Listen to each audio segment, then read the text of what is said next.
बंदी छोड़ सतगुरु रामपाल जी परमेश्वर जी की जय हो। परम पिता परमात्मा सारी सृष्टि के रचनहार कुल मालिक असंख्य ब्रह्मांडों के स्वामी जगत गुरु तीनों लोकों में प्रवेश करके सबका धारण पोषण करने वाले राजाधिराज आत्माधार नाथों के नाथ देवों के देव महादेव सर्वेश्वर महेश्वर मृत्युंजय अजरो अमर आदि अनादि सनातनी प्रभु जगत पिता जगदीश्वर श्री श्री 1008 की उपाधि के वास्तविक अधिकारी अकाल मूरत शब्द स्वरूपी राम वासुदेव सर्वगतम ब्रह्म परम पूज्य प्रथम पूज्य परम संत परम पुरुष परम धनी परम दयालु सत्य कबीर हक्का कबीर अल्लाहु अकबर बाखबर अल्लाह ताला जगत के तारणहार जगत के मुक्तिदाता जगत के जगन्नाथ हारे के सहारे हिंदुओं के राम मुसलमानों के अल्लाह सिखों के वाहिगुरु ईसाइयों के मसीह दया के सागर दयानिधि करुणा के सागर करुणानिधि स्वयंभू परिभू संकट मोचन कष्टहरण मंगल करण दुख भंजन अविगत कबीर निर्विकार निर्विषम परमात्मा अलय अलेख सतगुरु आदि अनादि सतगुरु असली मर्यादा पुरुषोत्तम असली राम असली कृष्ण असली घनश्याम असली मुरारी राजाओं के राजा महाराजाओं के महाराजा शहंशाहों के शहंशाह सम्राटों के सम्राट भगवानों के भगवान अल्लाहों के अल्लाह प्रभुओं के प्रभु मसीहाओं के मसीह सच्चे वाहिगुरु बाबाओं के बाबा पीरों के पीर सेठों के सेठ जगत सेठ सावड़सा सेठ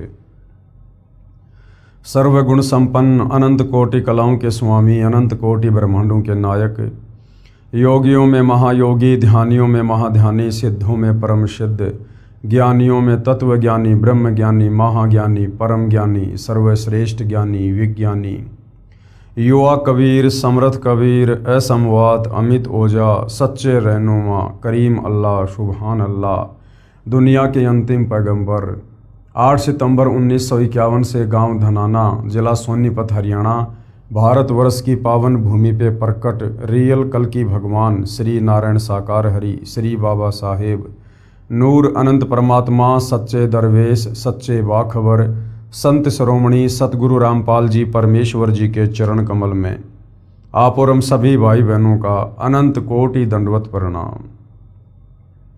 सत्साई भाई और बहनों, बहुत बड़ी दया बहुत बड़ी मेहर पूज्य गुरुदेव भगवान की परमेश्वर रामपाल जी की जिनके शुभ आशीर्वाद से विशेष आशीर्वाद से उन्हीं के सत्संगों का संग्रह पवित्र आध्यात्मिक पुस्तक कबीर बड़ा या कृष्ण इस पर वीडियो बनाने की श्रृंखला जारी है।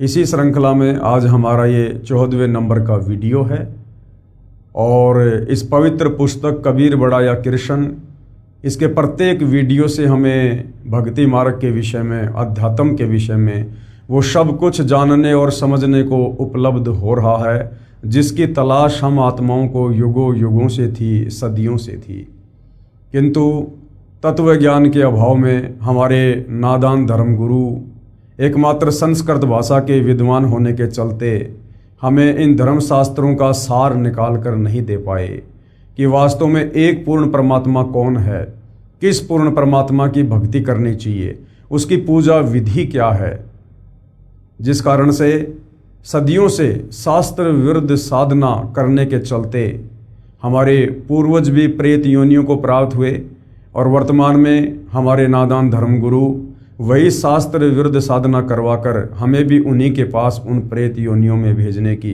पूरी तैयारी कर रहे थे।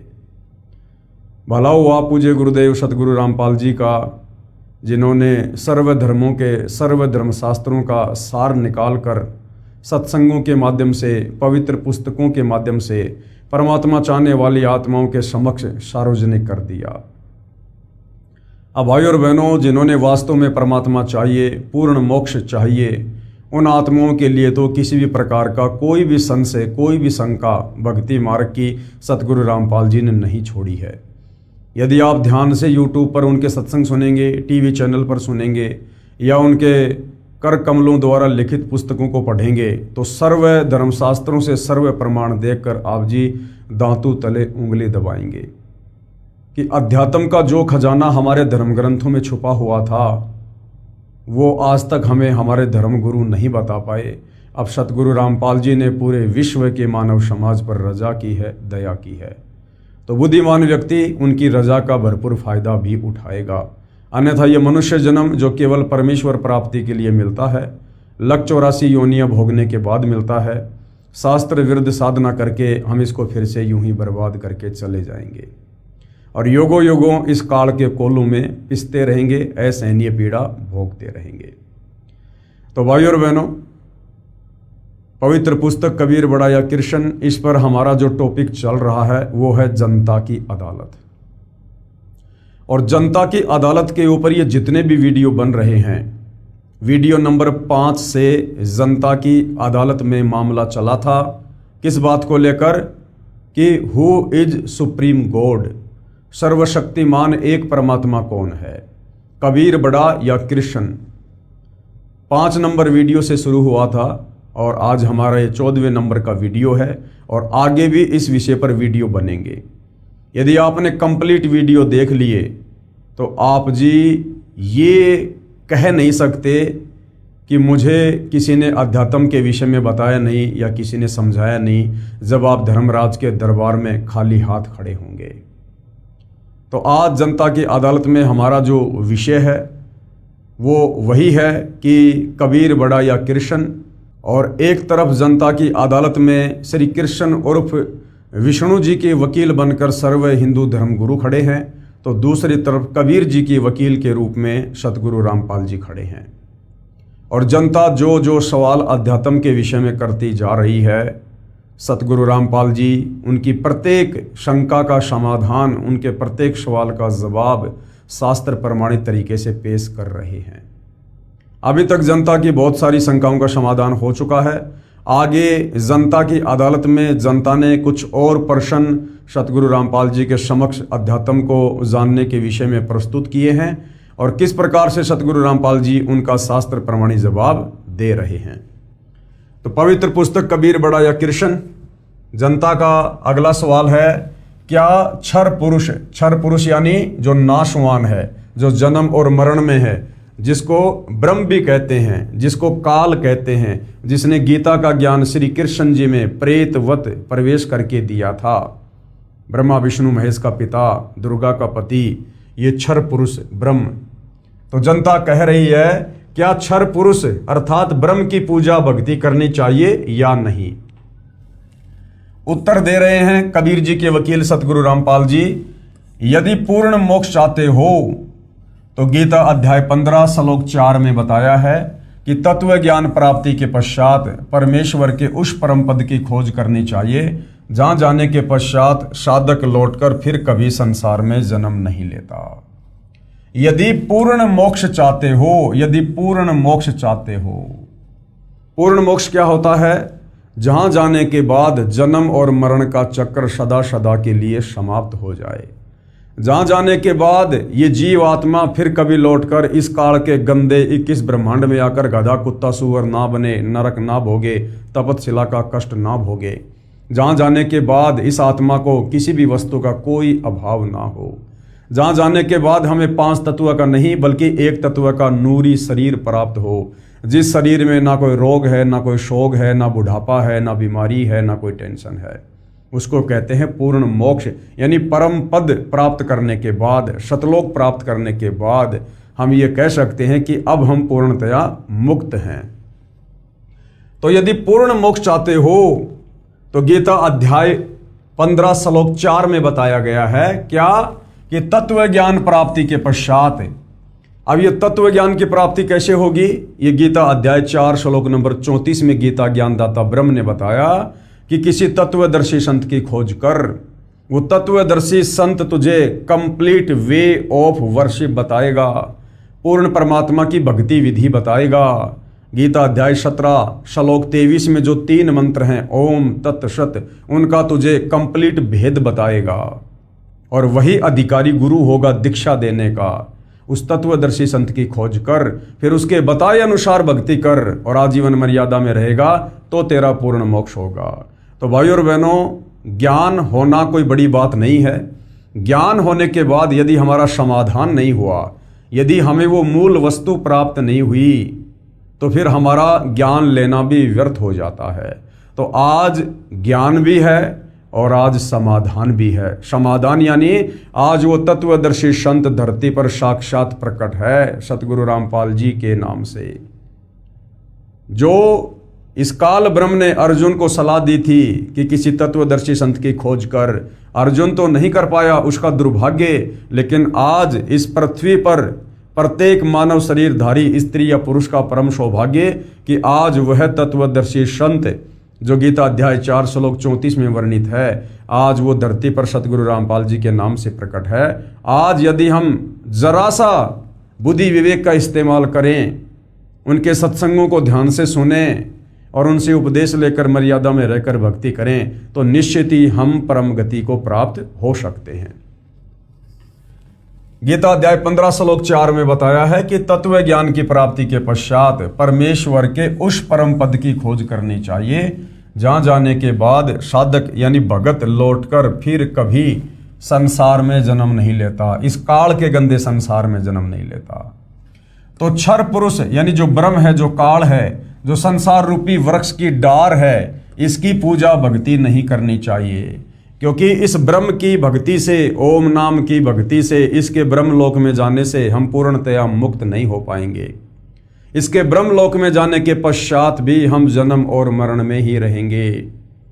और गीता अध्याय 7 श्लोक नंबर 18 में यह काल ब्रह्म गीता ज्ञानदाता खुद अपनी भक्ति को, अपनी परम गति को ये अनुत्तमाम कह रहा है, घटिया कह रहा है, अश्रेष्ठ कह रहा है, क्योंकि ब्रह्मलोक पर्यंत सर्वलोक पुनरावर्ती में है। इस ब्रह्म की प्राप्ति के बाद भी अपना पुण्य भोग कर हम वापस जन्म और मरण में आते हैं, लक 84 योनि में जाते हैं। तो ब्रह्म की भक्ति से, गीता ज्ञानदाता की भक्ति से, काल की भक्ति से जीव पूर्णतया मुक्त नहीं होता है। आगे जनता की अदालत में जनता ने सवाल किया है, प्रश्न नंबर 19। पूर्व में यानी पहले जितने भी ऋषि महर्षि हुए हैं वे सब ब्रह्म की पूजा करते और करवाते थे। ओम नाम को सबसे बड़ा तथा उत्तम मंत्र जाप करने का बताते थे। क्या वे अज्ञानी थे? यदि ब्रह्म की भक्ति उत्तम नहीं है तो गीता में कोई इसका प्रमाण बताओ। तो प्रमाण बताने के लिए ही जनता की अदालत में कबीर जी की तरफ से उनके वकील स्वयं कबीर जी सतगुरु रामपाल जी के रूप में उपस्थित हैं। तो जनता क्या सवाल कर रही है कि भाई आज से पहले सतयुग में, त्रेता युग में, द्वापर में, हजारों साल पहले बड़े बड़े साधु संत महात्मा ऋषि जिनके नाम की आज तक महिमा गाई जाती है, जो घर बार छोड़कर जंगलों में चले जाते थे, तप करते थे, ओम नाम की साधना करते थे, अपने शरीर का भी ध्यान नहीं रखते थे, क्या वो पागल थे? वो मूर्ख थे जो इस प्रकार की साधना किया करते थे? और लोगों से भी वो वही साधना करवाया करते थे। और आप कह रहे हो कि ब्रह्म साधना से मुक्ति नहीं है, परम गति नहीं है। तो हमारे शास्त्रों में इसका कोई प्रमाण हो, गीता में कोई प्रमाण हो कि वास्तव में ब्रह्म साधना घटिया है और ब्रह्म साधना से मुक्ति नहीं है, तो हम माने। तो कबीर जी के वकील सतगुरु रामपाल जी जनता की अदालत में क्या बता रहे हैं? उत्तर पूर्व में बताया गया है कि यथार्थ अध्यात्म ज्ञान स्वयं परमेश्वर यानी परम अक्षर ब्रह्म कबीर देव धरती पर सशरीर प्रकट होकर ठीक ठीक बताता है। यानी वो कबीर परमात्मा खुद ही सतलोक से चलकर धरती पर आप और हमारी तरह एक मनुष्य शरीर धारण करके, परंतु उनका शरीर आप और हमारी तरह 5 तत्व से बना नहीं होता, हाड़ मांस का नहीं होता है, दिखाई ऐसा ही देता है, परंतु उनका नूरी शरीर होता है, उनका शब्द स्वरूपी शरीर होता है। तो वो कबीर परमात्मा जिन्होंने सारी सृष्टि को रचा, सर्व ब्रह्मांडों को बनाया, अक्षर पुरुष को 7 संग ब्रह्मांड दिए, ज्योति निरंजन काल को, इस ब्रह्म को 21 ब्रह्मांड दिए, ऊपर के 4 अजरो अमर अविनाशी लोकों की रचना की, वो कबीर परमात्मा जिनके अलावा इस संपूर्ण सृष्टि का किसी को ज्ञान नहीं है, उस परमेश्वर के लोक में वापस जाने की किसी के पास भक्ति विधि नहीं है, इसलिए वो कबीर परमेश्वर, वो परम अक्षर ब्रह्म स्वयं ही इस काल के लोक में एक आम संत की भांति लीला करते हुए और यहाँ प्रकट होकर हमें अपना तत्व ज्ञान देते हैं। यानी वो परमात्मा खुद ही प्रकट होकर अपने द्वारा रची गई सृष्टि का ज्ञान हमें ठीक ठीक बताते हैं, अन्य कोई भी बताने में सक्षम नहीं है। और जब वो परमेश्वर इस पृथ्वी पर प्रकट होते हैं तो वो एक तत्वदर्शी संत की भूमिका करते हैं, जगत गुरु की भूमिका करते हैं, अर्थात तत्वदर्शी संत की भूमिका खुद कबीर परमेश्वर जी ही करते हैं। वैसे तो भाई और बहनों दुनिया भर के जगत गुरु मिलेंगे आपको, दुनिया भर के तत्वदर्शी संत भी मिल जाएंगे आपको, सभी अपने आप को सतगुरु भी कहेंगे, पूर्ण संत भी कहेंगे, और ये भी कहेंगे कि मेरे पास में जो मार्ग है वो किसी के पास में नहीं है, और उनके फॉलोवर भी यही कहेंगे कि हमारे गुरुदेव के पास में जो भक्ति का ज्ञान है, जो मार्ग है वो किसी के पास नहीं है। लेकिन आप जियों को बता दिया गया है गीता अध्याय 16 श्लोक नंबर 23 और 24 की, अर्जुन किसी की मनमुखी बातों के ऊपर विश्वास ना करना, शास्त्र विधि को त्याग कर जो मनमाना आचरण करते हैं, मनमाने मंत्रों का जाप करते हैं, मनमानी भक्ति विधि करते और करवाते हैं, उनको ना कोई परम गति प्राप्त होती है, ना कोई सिद्धि प्राप्त होती है, ना उनके कोई कार्य सिद्ध होते हैं, अंत में लक 84 योनियों में धक्के खाते हैं। तो वास्तव में यदि आज इस पृथ्वी पर कोई जगत गुरु है, कोई तत्वदर्शी संत है, तो सतगुरु रामपाल जी हैं, जिन्होंने ना केवल हिंदू धर्म ग्रंथों का सार निकाल कर दिया, अपितु विश्व के सर्व धर्मों का निचोड़ निकाल कर दे दिया, जो ज्ञान उन धर्मों के, उन भाषाओं के ज्ञाता मुल्ला मौलवी पोप पादरी पाठी और ये पंडित ब्राह्मण विद्वान आचार्य शंकराचार्य भी निकाल कर नहीं दे पाए। तो जगत गुरु वर्तमान में पूरी पृथ्वी पर एक समय में एक ही होता है, और वे आज सतगुरु रामपाल जी हैं। पहले बताया गया है कि यथार्थ आध्यात्मिक ज्ञान स्वयं परमेश्वर यानी परम अक्षर ब्रह्म धरती पर सशरीर प्रकट होकर, क्योंकि परम अक्षर ब्रह्म कबीर परमात्मा किसी माँ के गर्भ से जन्म लेकर यहाँ पर लीला नहीं करते हैं। वो परमेश्वर, उनका शरीर शुक्रम अकायम ऐसनावीरम कबीर मनीषी, किसी भी प्रकार के शुक्राणु से उनका शरीर नहीं बनता है। वो स्वयंभू है, स्वयं प्रकट होने वाला है, वो परिभू है, सबसे पहले प्रकट होने वाला परमात्मा है। ना सतगुरु जननी जने जाके माना बाप, पिंड ब्रह्मण से रहित है ना वा तीनों ताप। तो वो कबीर परमात्मा जब यहाँ सतगुरु की भूमिका करता है, तत्वदर्शी संत की भूमिका करता है, तो वो किसी माँ के गर्भ से जन्म लेकर अपना ज्ञान प्रचार नहीं करता है। वो परमेश्वर समर्थ है, वो सक्षम है आप और हमारी चरम दृष्टि को धोखा देते हुए, इस काल बलि को धोखा देते हुए वो परमेश्वर लीला चाहे जो मर्जी करे, परंतु वास्तव में वो किसी माँ के गर्भ से जन्म लेकर जेर में लिपट कर शरीर से बाहर नहीं आता है। वो स्वयंभू है, वो परिभू है। यथार्थ आध्यात्मिक ज्ञान स्वयं परमेश्वर यानी परम अक्षर ब्रह्म धरती पर सशरीर प्रकट होकर ठीक ठीक बताता है। देखिए इसका प्रमाण वेद मंत्रों में, इसी पुस्तक के पेज नंबर 314 पर आगे हम देखेंगे। परमेश्वर द्वारा बताए ज्ञान को सूक्ष्म वेद तत्व ज्ञान कहा गया है। तत्व ज्ञान में परमात्मा ने बताया है कि क्या बताया, गुरु बिन काहू न पाया ज्ञाना और जो थोथा बुस छड़े मुड किसाना, और गुरु बिन वेद पढ़े जो प्राणी समझे न सार रहे अज्ञानी। गुरु बिन काहू न पाया ज्ञाना, आज तक किसी ने भी गुरु की शरण से दूर होकर शास्त्रों का यथार्थ ज्ञान प्राप्त नहीं किया है, और ना कोई गुरु से दूर होकर शास्त्रों का यथार्थ ज्ञान प्राप्त कर सकता है। यदि ऐसा कोई करता है तो वो क्या करेगा, जो थोथा भूस छड़े मुड किसाना, किसान अपने खेत से फसल निकाल कर घर पर ले जाता है, पीछे से जो भूस होता है, यदि कोई उस भूस को कूटे और ये सोचे कि मैं इसमें से गेहूं निकाल लूंगा, तो वो व्यर्थ का प्रयत्न है। तो बिना गुरु के यदि कोई इन धर्मशास्त्रों को पढ़ेगा, इनका निष्कर्ष निकालना चाहेगा, तो वो केवल भूस कूटकर अनाज प्राप्ति करना चाहेगा, जो व्यर्थ प्रयत्न है। और गुरु बिन वेद पढ़े जो प्राणी समझे न सारे रहे अज्ञानी। गुरु के बिना जो वेद शास्त्रों को पढ़ेगा वो निष्कर्ष नहीं निकाल पाएगा। अब विचार करो भाई और बहनों, आज इस धरती पर एकमात्र सतगुरु रामपाल जी ही ऐसे महापुरुष हैं जिन्होंने सर्व धर्म शास्त्रों का निचोड़ निकालकर भगत समाज को दे दिया है। और किसी भी धर्म का कोई भी धर्मगुरु सतगुरु रामपाल जी के प्रवचन सुनने के बाद उनके समक्ष ज्ञान चर्चा करने के लिए उपस्थित नहीं हो रहा है, क्योंकि उन्हें भली भांति पता है कि सतगुरु रामपाल जी के पास में आध्यात्मिक ज्ञान का गोला है। और ज्ञान सब ज्ञान अड़ी, कबीर ज्ञान सो ज्ञान, जैसे घोड़ा तोप का करता चले मैदान। कि तुम 5 मिनट भी सतगुरु रामपाल जी के सामने नहीं रुक पाओगे, नहीं टिक पाओगे, क्योंकि वर्तमान में जनता शिक्षित है। जनता स्वयं अपनी आंखों से धर्मशास्त्रों में लिखी सच्चाई को देखकर निर्णय कर सकती है। अब वो सदियों पहले वाला समय नहीं है जिस समय जनता अनपढ़ थी, अशिक्षित थी, और हमारे नादान धर्मगुरु जैसा भी हमें शास्त्रों का हवाला देकर बता दिया करते थे, हम उस पर आंख बंद करके यकीन कर लिया करते थे।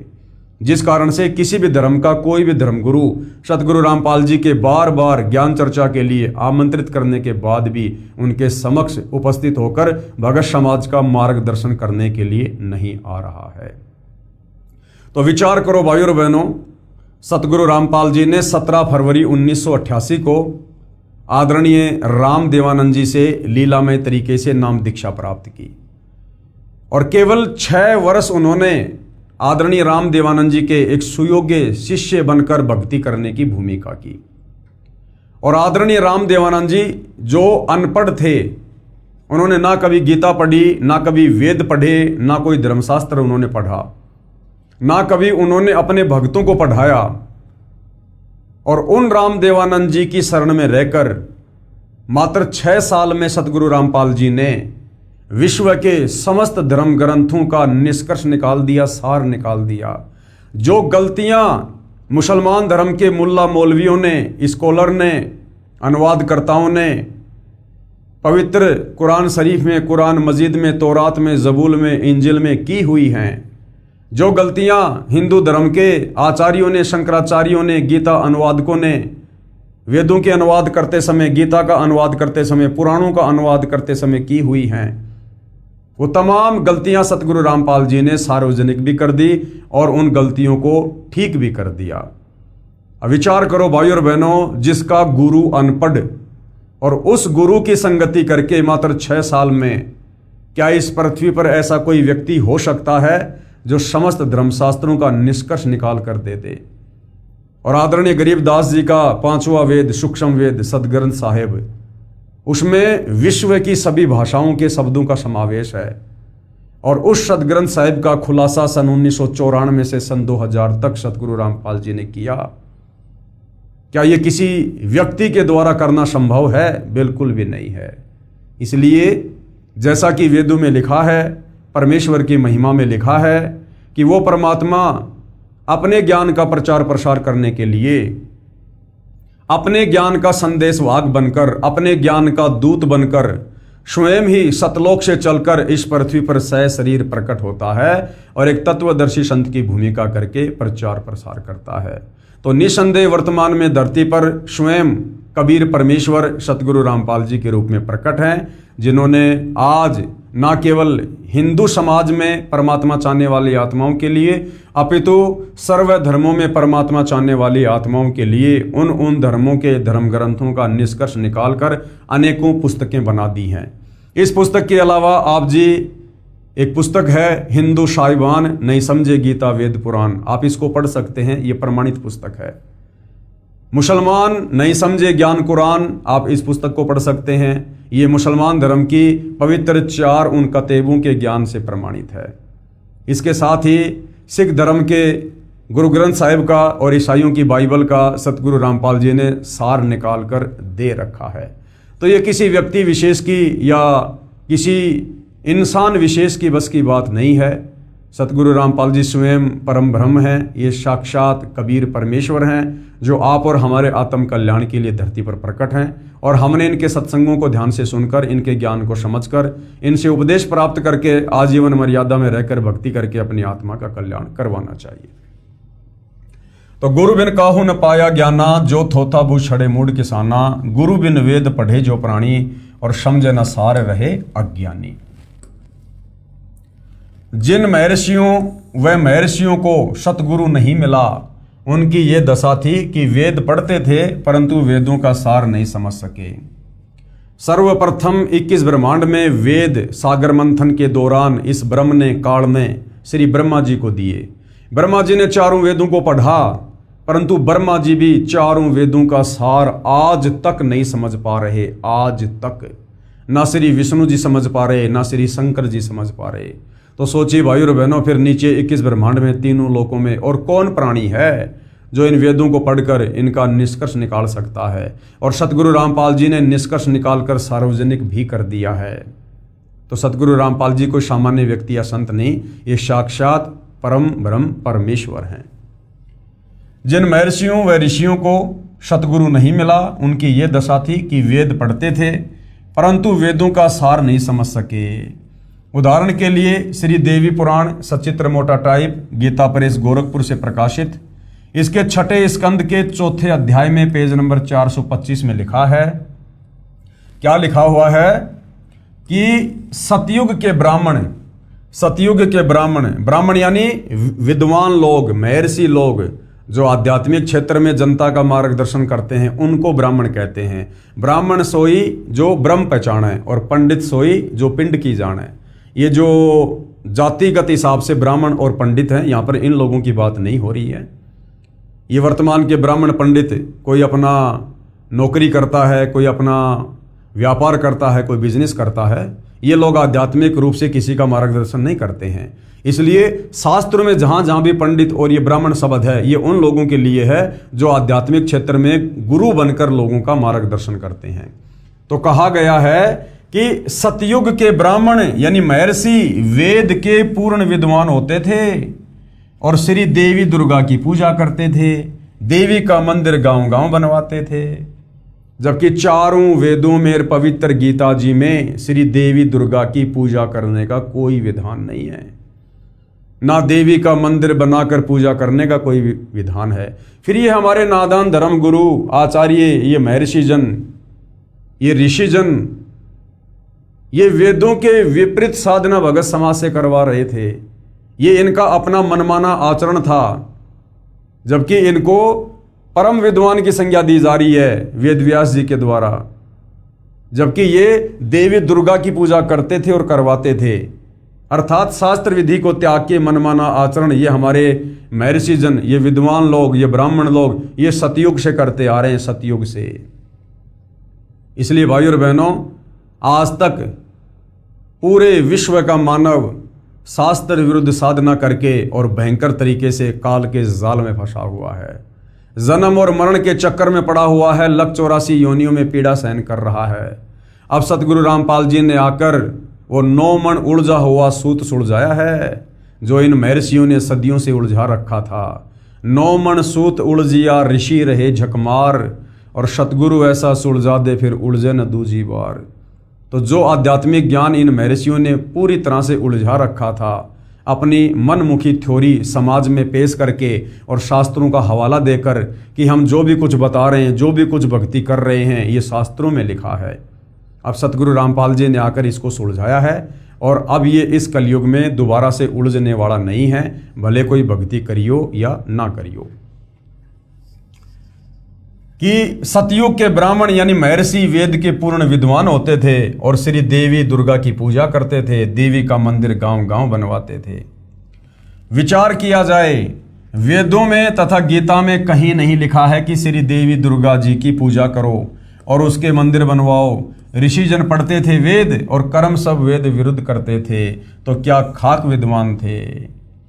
पेश है इसका प्रमाण श्रीमद् देवी भागवत यानी देवी पुराण के स्कंद 6 से संबंधित प्रकरण की फोटोकॉपी। ये देखिएगा भाई और बहनों, ये श्री देवी पुराण है यानी श्रीमद् देवी महापुराण है, ये मद् देवी भागवत, इसका 6ठा स्कंद है।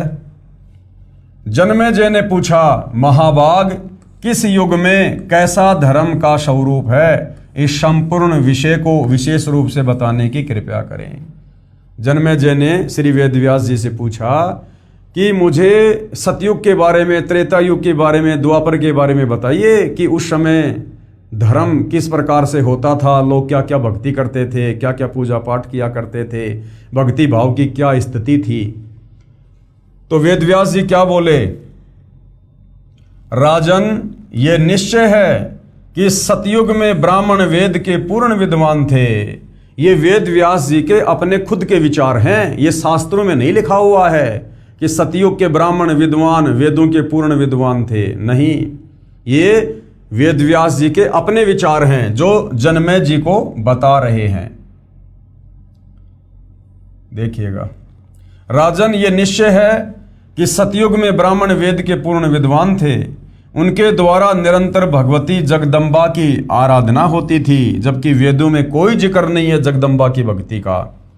भगवती का दर्शन करने के लिए उनका मन सदा लालायित रहता था। गायत्री के ध्यान, प्राणायाम और जप में वे अपना सारा समय व्यतीत करते थे, यानी अपना अनमोल समय और श्वासें वो लोग बर्बाद किया करते थे, व्यर्थ किया करते थे। माया बीज का जप करना उनका प्रधान कार्य था। माया बीज का जप यानी दुर्गा जी का जाप। अब भाइयों और बहनों, ये माया बीज का जाप, ये दुर्गा जी का जाप ना चारों वेदों में है ना गीता जी में है। चारों वेद और गीता में केवल इस ब्रह्म तक की साधना का मंत्र है ओम। यजुर्वेद अध्याय 40 मंत्र 10 और गीता अध्याय 8 श्लोक नंबर 13 केवल एक ओम मंत्र है इस ब्रह्म साधना का। इसके अलावा और कोई मंत्र जाप करने का नहीं है। इसके अलावा गीता अध्याय 17 श्लोक 23 में ओम तत्सत, ये 3 मंत्र हैं, ये सांकेतिक हैं, कोड वर्ड में हैं। ये केवल तत्वदर्शी संत ही बता सकता है। ये पूर्ण ब्रह्म परमेश्वर की पूजा का मंत्र है। और हमारे ये विद्वान लोग, ये वेदों के ज्ञाता लोग, वेदों को पढ़ने वाले, ये माया बीज का जाप करते थे, यानी दुर्गा जी के मंत्रों का जाप करते थे। तो इन्होंने मनमुखी रूप से दुर्गा जी के मंत्र बना रखे थे। प्रत्येक गांव में शक्ति मंदिर का उद्घाटन हो, यानी दुर्गा का मंदिर बने, इस विषय की उनके मन में बड़ी उत्सुकता थी। धर्म की यही स्थिति त्रेता में भी रही, यानी वही पाखंड पूजा, वही मनमाना आचरण जो सतयुग में था वो त्रेता युग में भी चलता रहा। परंतु कुछ हाश हो गया, यानी गिरावट आ गई। फिर लोग इन देवी देवताओं की पूजा पे आ गए। सतयुग की जो स्थिति थी वह द्वापर में विशेष रूप से कम हो गई। राजन, उन प्राचीन युगों में, सतयुग में, त्रेता युग में और द्वापर में, उन प्राचीन युगों में जो राक्षस समझे जाते थे, जो निकम्मे आदमी समझे जाते थे, जो लोगों को भक्ति नहीं करने देते थे, भक्ति में बाधा डालते थे, उनको राक्षस कहते थे। उन प्राचीन युगों में जो राक्षस समझे जाते थे वे कली में, यानी वर्तमान इस कलयुग में ब्राह्मण माने जाते हैं। यानी वर्तमान के जो ब्राह्मण हैं, जो धर्म गुरु हैं, वो चाहे किसी भी धर्म के हैं, मुल्ला, मौलवी, पोप, पादरी, पाठी, आचार्य, शंकराचार्य, संत, महंत, मंडलेश्वर। सतयुग में जो राक्षस हुआ करते थे वो वर्तमान के ब्राह्मण हैं, ब्राह्मण हैं। यानी सतयुग के राक्षसों का जैसा स्वभाव था वैसा तो वर्तमान के ब्राह्मणों का, विद्वानों का, आचार्यों का, शंकराचार्यों का है इस कलयुग में। राजन, उन प्राचीन युगों में जो राक्षस समझे जाते थे वे कली में, यानी इस कलयुग में ब्राह्मण माने जाते हैं। क्योंकि अब के ब्राह्मण यानी वर्तमान के जो धर्मगुरु हैं वो पाखंड करने में तत्पर रहते हैं। दूसरों को ठगना, झूठ बोलना और वैदिक धर्म कर्मों से अलग रहना कलयुगी ब्राह्मणों का स्वाभाविक गुण बन गया है। वे कभी वेद नहीं पढ़ते। वैदिक धर्म कर्मों से अलग रहना यानी वेदों में वास्तव में जो पूजा पाठ है, जो भक्ति विधि है, जो कर्म है, जो धार्मिक अनुष्ठान है, वो ना करवा के मनमुखी रूप से करवा रहे हैं। और उन प्राचीन युगों में, सतयुग में, त्रेता युग में, द्वापर में जो राक्षस समझे जाते थे वो तो वर्तमान के धर्मगुरु हैं। वर्तमान के धर्मगुरु यानी उन राक्षसों जैसा स्वभाव तो वर्तमान के आचार्यों का, शंकराचार्यों का, धर्मगुरुओं का है। ये श्री वेदव्यास जी कह रहे हैं। वेदव्यास जी तो आपकी आंखों के सामने है भाइयों और बहनों। आज से पहले इन धर्मशास्त्रों का वास्तविक ज्ञान किसी के भी पास नहीं था। सब केवल उवा बाई ही बका करते थे। सब के सब शास्त्र विरुद्ध साधना पर आरूढ़ थे। विचार करें, श्रीमद् भगवत गीता चारों वेदों का सारांश है। आप जी गीता जी को तो जानते ही हो, पढ़ते भी होंगे। क्या गीता में कहीं लिखा है कि श्री देवी की पूजा करो, यानी श्री दुर्गा की पूजा करो? गीता में कहीं लिखा हुआ है? इसी प्रकार चारों वेदों में कहीं नहीं लिखा है कि दुर्गा यानी श्री देवी की पूजा करो और उसके मंदिर बनवाओ। तो क्या समझा वेदों को उन महर्षियों ने? जनता की अदालत में जनता ने सवाल किया था कि प्राचीन युगों से हमारे बड़े बड़े विद्वान, साधु, संत, महात्मा, महर्षि जन ये ब्रह्म साधना करते हुए आ रहे थे और लोगों से भी करवा रहे थे। फिर आप कैसे कह सकते हो कि ब्रह्म साधना से मुक्ति नहीं हो सकती? तो आप जी की आंखों के सामने है। श्रीमद् देवी भागवत महापुराण यानी देवी पुराण के 6 स्कंद में क्लियर कर दिया गया है कि सतयुग के ब्राह्मणों को यानी विद्वानों को भी, महर्षियों को भी शास्त्रों का ज्ञान नहीं था, वेदों का ज्ञान नहीं था। वो भी धर्म कर्म से बहुत दूर बैठे हुए थे और मनमाना आचरण कर और करवा रहे थे। तो क्या खाक विद्वान थे सतयुग के महर्षि? सतयुग के महर्षि भाइयों और बहनों, अब जाकर हमें ये क्लियर हुआ है, ये रोशनी हुई है इस तत्व ज्ञान की टोरस से कि हम जिनको बड़े बड़े परम विद्वान, बड़े बड़े महर्षि और आचार्य शंकराचार्य समझा करते थे, वो तो भक्ति और भगवान की ABCD के पास भी नहीं थे, ABCD के पास भी। उन्हीं महर्षियों का मनमाना विधान है, ओम नाम सबसे बड़ा अर्थात उत्तम है, जो कहते थे कि ब्रह्म पूजा भक्ति सर्वश्रेष्ठ है। जो ब्रह्म की पूजा इष्ट देव मानकर करते थे वे अज्ञानी थे। उनकी ब्रह्म साधना अनुत्तम गति देने वाली है, यानी उससे भी मोक्ष नहीं है। विशेष ये दशा तो सतयुग के ब्राह्मणों की थी, यानी वेदों के विरुद्ध साधना, धर्मशास्त्रों के विरुद्ध साधना, वेदों के विरुद्ध पूजा पाठ कर्म कांड धार्मिक अनुष्ठान, ये स्थिति तो सतयुग के ब्राह्मणों की थी। अब सोचो भाई और बहनों, वर्तमान के ये जो कलयुग के ब्राह्मण हैं, जो कलयुग के गुरुजन हैं, इनकी क्या स्थिति होगी? ये तो बिल्कुल बट्ठा बैठाने पर तुले हुए, बट्ठा बैठाने पर समाज का। ये दशा तो सतयुग के ब्राह्मणों की थी। कलयुग के ब्राह्मणों यानी शंकराचार्य ब्राह्मण हैं, अन्य कर्म कांड भी अधिकतर ब्राह्मण ही करते और करवाते हैं, तथा जो अन्य गुरुजन है वे उन्हीं कलयुगी ब्राह्मणों से सुना अज्ञान प्रचार करते हैं। इन कलयुग के गुरुजनों यानी ब्राह्मणों के विषय में इसी श्री देवी भागवत पुराण की फोटोकॉपी में बताया है कि जो सतयुग में राक्षस माने जाते थे वैसे तो कलयुग के ब्राह्मण हैं वर्तमान के धर्मगुरु, क्योंकि अब के ब्राह्मण प्राय पाखंड करने में तत्पर रहते हैं। दूसरों को ठगना, झूठ बोलना और वैदिक धर्म कर्म से अलग रहना कलयुगी ब्राह्मणों यानी धर्म गुरुओं का स्वाभाविक गुण बन गया है। और वर्तमान में आप जी देख भी रहे हो, सतगुरु रामपाल जी के अलावा सारे के सारे वेदों के विरुद्ध, गीता के विरुद्ध, पुराणों के विरुद्ध ही साधना कर और करवा रहे हैं। गीता जी में प्रमाण है, श्रीमद् देवी भागवत अध्याय 7 श्लोक 12 से 15 में तो बताया है कि जो तीनों गुणों यानी रजगुण ब्रह्मा, सतगुण विष्णु तथा तमगुण शंकर की पूजा करने वाले राक्षस स्वभाव को धारण किए हुए मनुष्यों में नीच दूषित कर्म करने वाले मूर्ख मुझे भी नहीं बसते। और एकमात्र सतगुरु रामपाल जी को छोड़कर वर्तमान में विशेषकर हिंदू समाज में जितने भी आचार्य शंकराचार्य और धर्मगुरु कथावाचक हैं, ये श्री ब्रह्मा विष्णु महेश की ही पूजा करते हैं और करवाते हैं। बल्कि उससे भी नीचे राधे राधे श्याम मिला दे, उससे भी नीचे भैरव भूत की पूजा करवा रहे हैं।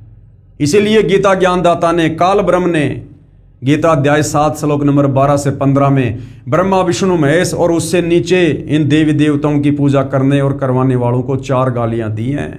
राक्षस स्वभाव को धारण किए हुए मनुष्यों में नीच दूषित कर्म करने वाले मूर्ख। और वही बात श्री देवी भागवत महापुराण में 6 स्कंद में कही गई है कि राजन, सतयुग में जो राक्षस समझे जाते थे वो तो कलयुग के ब्राह्मण हैं, ब्राह्मण हैं। तो भाई और बहनों, वर्तमान में शास्त्र अनुकूल भक्ति साधना सतगुरु रामपाल जी के अलावा इस पृथ्वी पर आपको कहीं भी देखने को नहीं मिलेगी। यही गीता ज्ञानदाता ने कहा है। फिर गीता अध्याय 7 के श्लोक 16 से 18 में गीता ज्ञानदाता ब्रह्म ने कहा है कि मेरी भक्ति 4 प्रकार से करते हैं। सबसे पहले कौन करते हैं? अर्थार्थी, आरत, जिज्ञासु तथा ज्ञानी, यानी 4 प्रकार के लोग मुझ ब्रह्म की भक्ति करते हैं। फिर कहा है कि मुझे ज्ञानी अच्छा लगता है और ज्ञानी को मैं अच्छा लगता हूं। गीता अध्याय 7 श्लोक 18 इस श्लोक में गीता ज्ञानदाता ने कहा है कि ये ज्ञानी आत्मा है तो उदार यानी अच्छी, परंतु ये मेरी अनुत्तम गति अर्थात घटिया गति में आश्रित है। गीता अध्याय 7 श्लोक 18 गीता ज्ञानदाता काल ब्रह्म ज्योति निरंजन खुद अपनी भक्ति को ओम नाम की साधना को भी अनुतमाम कह रहा है, अश्रेष्ठ कह रहा है। क्यों? क्योंकि ब्रह्म लोक जाने के बाद भी साधक पूर्णतया मुक्त नहीं हो पाता है, वापस जन्म और मरण में आता है। इसलिए खुद ये गीता ज्ञानदाता अपनी भक्ति को अनुत्तम कह रहा है। इस श्लोक गीता अध्याय 7 श्लोक 18 में गीता ज्ञानदाता ब्रह्म यानी काल स्वयं स्वीकार कर रहा है कि मेरी भक्ति से होने वाली गति अनुत्तम यानी अश्रेष्ठ है, घटिया है। उसके बाद गीता ज्ञानदाता ने अध्याय 7 श्लोक 19 में कहा है, बहुनाम जन्मानाम अंतते ज्ञानवान मान परपदते और वासुदेव सर्वम इति स महात्मा सुदुर्लभ है। क्या कहा है? अनुवाद, गीता ज्ञानदाता ब्रह्म ने कहा है कि मेरी भक्ति बहुत बहुत जन्मों के अंत में कोई ज्ञानी आत्मा करता है, अन्यथा अन्य देवी देवताओं व भूत पितरों की भक्ति में जीवन नाश करते रहते हैं। गीता ज्ञानदाता ने अपनी भक्ति से होने वाले लाभ अर्थात गति को भी गीता अध्याय 7 श्लोक 18 में अनुत्तम यानी घटिया बता दिया है। इसलिए गीता अध्याय 7 श्लोक 19 में कहा है कि ये बताने वाला महात्मा बड़ी मुश्किल से मिलता है कि वासुदेव ही सब कुछ है। वासुदेव यानी परम अक्षर ब्रह्म कबीर भगवान। वासुदेव यानी जिसका सारी सृष्टि में वास है, जिसका आधिपत्य पूरी सृष्टि पर है, जो सबका स्वामी है, उसको कहते हैं वासुदेव। कि ये बताने वाला महात्मा मुश्किल से मिलता है कि वासुदेव ही सब कुछ है, यानी वो तत्वदर्शी संतो बड़ी मुश्किल से मिलता है जो ये बताएगा कि वो परम अक्षर ब्रह्म कबीर देव ही पूजा के योग्य है और यही सबका सृजनहार है, यही पापनाशक है, पूर्ण मोक्षदायक है और यही पूजा के योग्य है। यही वासुदेव ही कुल का मालिक अर्थात परम अक्षर ब्रह्म है। केवल इसी की भक्ति करो, अन्य की नहीं। गीता ज्ञानदाता अपनी भक्ति को तो गीता अध्याय 7 श्लोक नंबर 18 में घटिया बता रहा है और जस्ट अगले श्लोक में गीता अध्याय 7 श्लोक 19 में कह रहा है कि मुझ काल ब्रह्म की भक्ति ओम नाम के साथ में युगों युगों के बाद बहुनाम जन्मानाम अंतते ज्ञानवान माम परपदते, यानी मुझ काल ब्रह्म की ओम नाम की साधना भी बहुत बहुत जन्मों के अंत में कोई एकाध ही आत्मा करती है। और जो ये बता दे कि वासुदेव ही सब कुछ है, वासुदेव सर्वम इति स महात्मा सुदुर्लभ है, यानी वासुदेव यानी कबीर परमात्मा ही सब कुछ है, सारी सृष्टि का मालिक है, कुल का मालिक है, सबको रचने वाला है और वही पूजा के योग्य है। ये बताने वाला महात्मा तो बड़ा दुर्लभ है, यानी वो तत्वदर्शी संत तो बहुत दुर्लभ है। और आज भाई और बहनों वो तत्वदर्शी संत बड़ा सुलभ है, फ्री में मिल रहा है, फ्री में। अरे मार्केट से नमक की थैली लेने जाओ तो वो भी 15-20 रुपए की मिलेगी।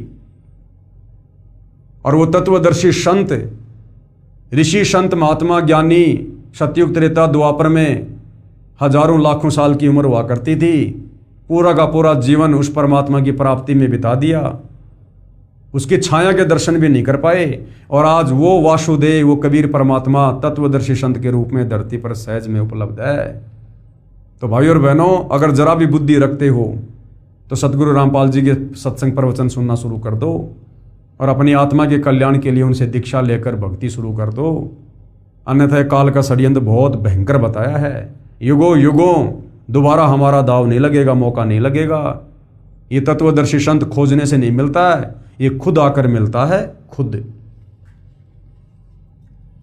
गीता ज्ञान दाता ने भी स्वयं कहा है कि हे अर्जुन, तू सर्वभाव से उस परमेश्वर की शरण में जा। गीता अध्याय 18 श्लोक 62 में खुद गीता ज्ञानदाता क्या कह रहा है? अपने से अन्य उस परम अक्षर ब्रह्म की शरण में जाने की सलाह अर्जुन को दे रहा है।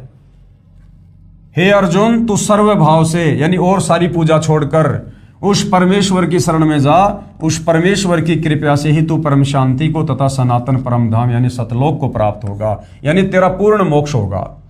यह गीता अध्याय 18 श्लोक 62 तथा 66 में प्रमाण है। फिर गीता अध्याय 2 श्लोक 17 में तथा अध्याय 18 श्लोक 46 में गीता ज्ञानदाता ने कहा है कि जिस परमेश्वर से यानी जिस परम अक्षर ब्रह्म से, जिस कबीर देव से संपूर्ण प्राणियों की उत्पत्ति हुई है, जिससे यह समस्त जगत व्याप्त है यानी सारी सृष्टि को उसने रचा है, उस परमेश्वर की अपने स्वाभाविक कर्म करते करते पूजा करके मनुष्य सिद्धि को प्राप्त हो जाता है। यानी तत्वदर्शी संत से उपदेश लेकर और जो भी जैसा अपना नेक नीति ईमानदारी से काम करता है, कोई मजदूरी, कोई किसानी, कोई नौकरी, वो काम करते करते मर्यादा में रहकर भक्ति करते हुए वो आत्मा मोक्ष प्राप्त कर सकती है, बशर्ते उसका गुरु तत्वदर्शी होना चाहिए। फिर गीता अध्याय 15 श्लोक 4 में कहा है कि तत्व ज्ञान को समझकर, यानी तत्वदर्शी संत के सत्संगों को समझकर, ज्ञान को आधार बनाकर उसके पश्चात परमेश्वर के उस परम पद की खोज करनी चाहिए, यानी सतलोक के लिए फिर भक्ति करनी चाहिए, जहां जाने के बाद साधक लौटकर संसार में नहीं आता, और जिस परमेश्वर से संसार रूपी वृक्ष की प्रवृत्ति विस्तार को प्राप्त हुई है। अर्थात जिस परमेश्वर ने सर्व की रचना की है उसी की पूजा करो। इससे सिद्ध हुआ कि उन ऋषियों को वेद का गूढ़ रहस्य समझ नहीं आया, वे अज्ञानी रहे। जनता की अदालत में जनता ने जो प्रश्न किया था कि सतयुग त्रेता द्वापर में हमारे बड़े बड़े विद्वान लोग, महर्षि जन लोग ब्रह्म साधना करते थे, तो क्या वो मुक्त नहीं हो पाए? क्या वो साधना गलत थी? तो सतगुरु रामपाल जी ने हिंदू धर्मशास्त्रों का हवाला देकर, पवित्र गीता जी का और श्री मद देवी भागवत पुराण का, यानी देवी पुराण का हवाला देकर बिल्कुल क्लियर कर दिया है कि उनको तो भक्ति मार्ग का कै ख ग का भी ज्ञान नहीं था। आगे प्रश्न किया है जनता ने, प्रश्न नंबर 20, गीता ज्ञान दाता ने यानी काल ब्रह्म ने अपनी गति को यानी अपनी भक्ति को अनुत्तम क्यों कहा है, घटिया क्यों कहा है? अपनी ओम नाम की साधना को भी इस काल में घटिया क्यों बताया? उत्तर, गीता ज्ञान दाता ने अध्याय 2 श्लोक 12, गीता अध्याय 4 श्लोक 5, गीता अध्याय 10 श्लोक 2 में कहा है कि अर्जुन, तेरे और मेरे बहुत जन्म हो चुके हैं, तू नहीं जानता, मैं जानता हूं। मेरी उत्पत्ति को ऋषि, महर्षि तथा देवता नहीं जानते। तू और मैं तथा ये राजा व सैनिक बहुत बार पहले भी जन्मे हैं, आगे भी जन्मेंगे।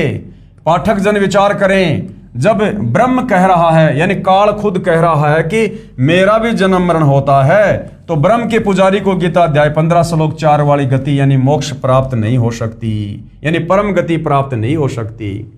जब ये ब्रह्म खुद कह रहा है गीता अध्याय 2 श्लोक 12, 10 श्लोक 2, 4 श्लोक 5 और 9 में कि मेरा तो जन्म और मरण है, मैं भी जन्मता हूं और मरता हूं, तो भला फिर इस ब्रह्म की भक्ति करने से ब्रह्म के भगत का जन्म मरण का रोग कैसे समाप्त हो जाएगा?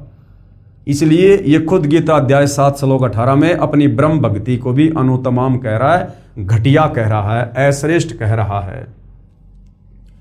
जिसमें जन्म मरण सदा के लिए समाप्त हो जाता है, साधक कभी लौटकर संसार में नहीं आता, यानी जन्म मरण सदा के लिए समाप्त हो जाता है उस परम अक्षर ब्रह्म की साधना से। जब तक जन्म मरण है तब तक परम शांति नहीं हो सकती। इस काल के लोक में जन्म मरण अटल विधान है, तो जहां जन्म मरण है वहां पर परम शांति नहीं हो सकती। उसके लिए गीता ज्ञानदाता ने अपनी भक्ति से होने वाली गति को अनुत्तम घटिया कहा है। गीता अध्याय 18 श्लोक 62 में कहा है कि परम शांति के लिए उस परमेश्वर यानी परम अक्षर ब्रह्म की शरण में जा, यानी उस कबीर भगवान की शरण में जा, तत्वदर्शी संत से उपदेश लेकर। उसी की कृपा से ही तू परम शांति को तथा सनातन परम धाम को प्राप्त होगा, यानी सतलोक जाएगा। और गीता अध्याय 8 श्लोक 5 व 7 में गीता ज्ञानदाता ने कहा है कि मेरी भक्ति करेगा तो युद्ध भी करना पड़ेगा। जहां युद्ध है वहां शांति नहीं होती, परम शांति का घर दूर है। इसलिए गीता ज्ञानदाता ने अपनी गति को यानी अपनी भक्ति को ओम नाम के जाप से होने वाला लाभ अनुत्तम यानी घटिया बताया है। जनता की अदालत में अध्यात्म में रुचि लेती हुई जनता ने फिर और सवाल किया है। प्रश्न नंबर 21, आपने प्रश्न नंबर 13 के उत्तर में कहा है कि पूर्ण मोक्ष की प्राप्ति के लिए ब्रह्मा, विष्णु, शिव, गणेश तथा देवी और क्षर ब्रह्म व अक्षर ब्रह्म की साधना करनी पड़ती है। दूसरी ओर कह रहे हो कि ब्रह्मा, विष्णु, शिव अन्य देवता हैं, क्षर ब्रह्म भी पूजा भक्ति योग्य नहीं है, केवल परम अक्षर ब्रह्म की ही पूजा भक्ति करनी चाहिए। तो क्या उत्तर दिया है सतगुरु रामपाल जी ने? उत्तर, पहले तो ये स्पष्ट करता हूं कि पूजा तथा साधना में क्या अंतर है। पूजा और साधना में क्या अंतर है?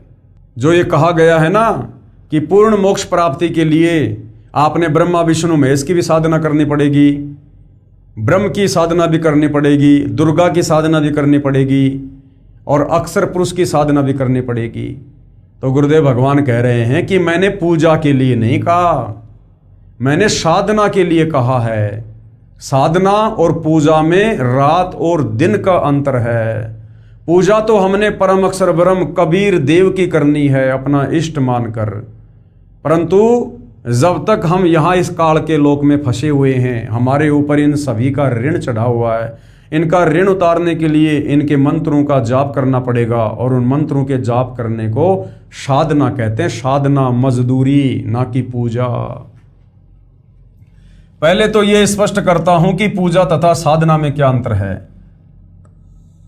प्राप्य वस्तु की चाह पूजा कही जाती है, यानी जिस वस्तु को हमने प्राप्त करना है, जिस वस्तु की हमें चाहत है, उसको पूजा कहा जाता है, तथा उसको प्राप्त करने के प्रयत्न को साधना कहते हैं।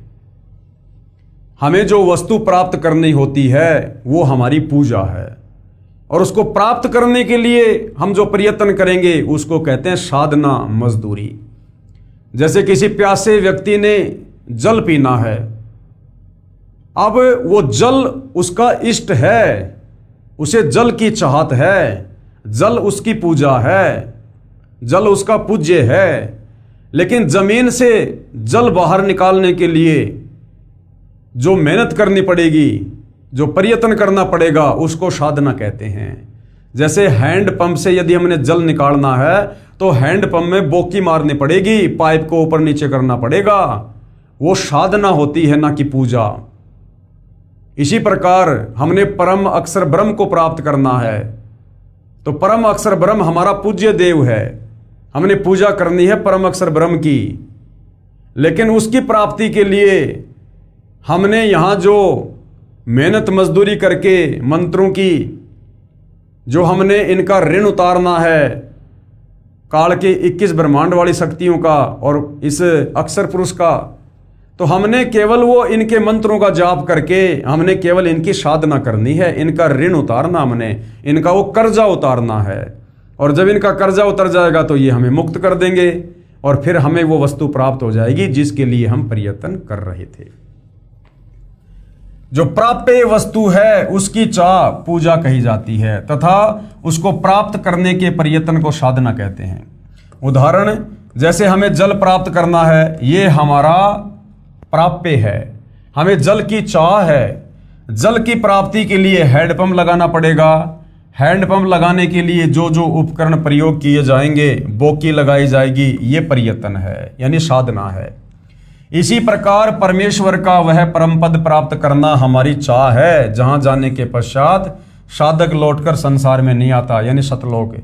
हमारा प्राप्य परमेश्वर तथा उनका सनातन परम धाम है, और उसको प्राप्त करने के लिए किया गया नाम जाप, हवन, यज्ञ आदि ये साधना है, मजदूरी है।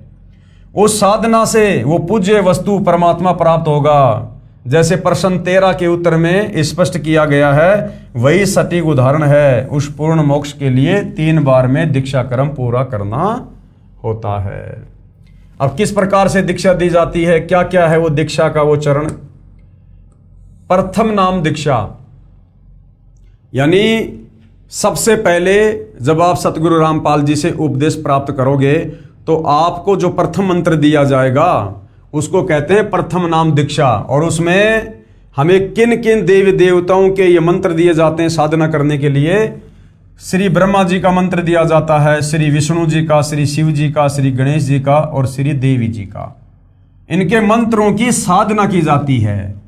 हम मजदूरी कर रहे हैं इनके मंत्रों का जाप करके, इनका ऋण उतारने के लिए। जब तक यहाँ रहेंगे ये हमें सुख सुविधा देंगे, यदि हम इनकी साधना करते रहेंगे, इनके मंत्रों का जाप करते रहेंगे। हम इनकी पूजा नहीं कर रहे, इनके मंत्रों का जाप करके इनकी साधना कर रहे हैं। दूसरी बार में जो दीक्षा दी जाती है, दूसरी बार में क्षर ब्रह्म तथा अक्षर ब्रह्म के 2 अक्षर मंत्र जाप दिए जाते हैं। दूसरी बार में जो दीक्षा उसको शतनाम कहते हैं, जिसमें 2 मंत्र हैं। गीता अध्याय 17 श्लोक नंबर 23 में जो 3 मंत्र है ना, ओम तत् सत, तो दूसरी बार में जो सतनाम दिया जाता है उसमें 2 मंत्र हैं, ओम और तत्। ये जो तत् है ये परम अक्षर ब्रह्म का है, जिसके 7 संग ब्रह्मांड हैं, परंतु ये सांकेतिक है। वो मंत्र क्या है वो सतगुरु रामपाल जी बताते हैं। दूसरी बार में क्षर ब्रह्म यानी काल तथा अक्षर ब्रह्म के 2 अक्षर मंत्र जाप दिए जाते हैं, जिसको संतों ने सत नाम कहा है। गीता अध्याय 17 श्लोक 23 में 3 नाम हैं, ओम, तत् और सत। इस सतनाम में 2 अक्षर होते हैं, एक ओम और दूसरा है तत्। ये जो तत् है ये सांकेतिक अर्थात गुप्त नाम है, जो उपदेश के समय उपदेशी को ही बताया जाता है। और तीसरी बार में जो दीक्षा दी जाती है, तीसरी बार में सारनाम की दीक्षा दी जाती है, यानी ओम तत् सत। वो जो सत है वो तीसरी बार में दिया जाता है, जो सांकेतिक है। जिस मंत्र को गीता अध्याय 17 श्लोक 23 में सत कहा है, ये भी सांकेतिक है, उपदेश लेने वाले को दीक्षा के समय बताया जाता है। इस प्रकार पूर्ण मोक्ष प्राप्त होता है। अब कबीर जी के वकील सतगुरु रामपाल जी क्या कह रहे हैं? कबीर जी के वकील, श्री कृष्ण जी के वकील साहिबान श्री विष्णु जी यानी श्री कृष्ण जी को जगदीश यानी जगत प्लस ईश, सारे संसार का ये प्रभु बताते हैं और पुराणों को सत्य मानते हैं। पेश है अदालत में सबूत श्री शिव महापुराण से, जो गीता प्रेस गोरखपुर से प्रकाशित है, कि श्री विष्णु जी, श्री ब्रह्मा जी तथा श्री शिव जी ईश नहीं है, यानी ये भगवान नहीं है, ये जगदीश नहीं है, इनका जन्म और मृत्यु होता है, इनका पिता काल ब्रह्म है। यानी जनता की अदालत में श्री कृष्ण उर्फ विष्णु जी के वकील हिंदू धर्म गुरुओं ने यह दावा किया था कि हमारे हिंदू धर्म ग्रंथों में लिखा है कि श्री कृष्ण उर्फ विष्णु जी अजरो अमर हैं, अविनाशी है, ये जन्म और मरण से बाहर हैं और ये जगदीश हैं, सारे संसार के रचयिता हैं ये। तो सतगुरु रामपाल जी कह रहे हैं कि अब आपको हिंदू धर्म ग्रंथों से दिखाते हैं कि ब्रह्मा विष्णु महेश जगदीश नहीं है, ये ईश यानी भगवान नहीं है। देखिएगा कहाँ लिखा हुआ है। पेश है शिव महापुराण गीता प्रेस गोरखपुर से प्रकाशित के विद्वेश्वर खंड के अध्याय 5 व 10 की फोटोकॉपी। संक्षिप्त शिव पुराण, ये वही प्रकरण है भाइयों और बहनों जो पहले हम पढ़ चुके हैं कि एक बार श्री ब्रह्मा और श्री विष्णु जी का युद्ध हो गया। और युद्ध किस बात को लेकर? श्री ब्रह्मा जी एक बार श्री विष्णु जी के पास गए तो विष्णु जी ने श्री ब्रह्मा जी का कोई विशेष आदर सत्कार नहीं किया, बैठे बैठे कह दिया आओ बैठो। ब्रह्मा जी इस बात से बुरा मान गए और ब्रह्मा जी ने कहा कि हे बेटा, मैं तेरा स्वामी हूं, मैं तेरा बाप हूं, मैं सारे संसार का सृजनहार हूं, और मेरे को देखकर तूने मुंह टेढ़ा क्यों कर लिया? तूने मेरा आदर सत्कार क्यों नहीं किया? तो उधर से विष्णु जी बोले कि नहीं नहीं नहीं बेटा, मैं तेरा बाप हूं, मैं तेरा स्वामी हूं, तू अपने आप को कैसे चोरों की तरह संसार का मालिक कह रहा है? तू मेरे नाभि कमल से उत्पन्न हुआ है। अब इस बात को लेकर कि मैं भगवान, श्री ब्रह्मा और श्री विष्णु में आपस में भयंकर युद्ध छिड़ गया, मरने मारने को तैयार हो गए। उधर से इनके पिता काल ब्रह्म ज्योति निरंजन ने देखा कि अगर ये मेरे पुत्र आपस में इसी प्रकार से लड़ लड़ के मरेंगे तो सृष्टि रचना के कार्य को कौन संभालेगा? मेरे लिए जीवों की उत्पत्ति कौन करेगा? मेरे भोजन का क्या होगा? जो 1 लाख मानव शरीरधारी आत्माओं के सूक्ष्म शरीर से निकली वासना खाने का मुझे श्राप लगा हुआ है। तो इनका युद्ध रुकवाने के लिए इनका पिता काल ब्रह्म, वो गीता ज्ञानदाता क्षर पुरुष, इन दोनों के बीच में एक तेजोमय स्तंभ खड़ा कर देता है। अब ये दोनों लड़ाई तो भूल जाते हैं और उस स्तंभ के और छोर का पता लगाने के लिए एक तो ऊपर चला जाता है, एक नीचे चला जाता है, और कहीं कोई और छोर नहीं मिलता है तो वापस आ जाते हैं। देखिएगा उसके बाद वो काल ब्रह्म वहाँ पर वो प्रकट होता है और फिर वो काल ब्रह्म खुद कहता है कि तुम दोनों ने अपने आप को जो ईश मान लिया, जो भगवान मान लिया, ये बड़ा अद्भुत है। तुम ईश नहीं हो, तुम्हारी तो मैंने ड्यूटी लगा रखी है, ब्रह्मा जी को रजोगुण देकर, विष्णु जी को सतोगुण देकर। तो देखिएगा श्री शिव महापुराण से विद्वेश्वर संहिता, ये देखिएगा।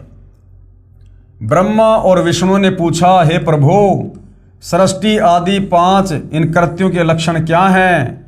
ये हम दोनों को बताइए। भगवान शिव बोले। अब भगवान शिव कौन? वहां पर ये काल ब्रह्म आ गया शंकर जी का रूप बनाकर। मेरे कर्तव्यों को समझना अत्यंत गहन है, तथापि मैं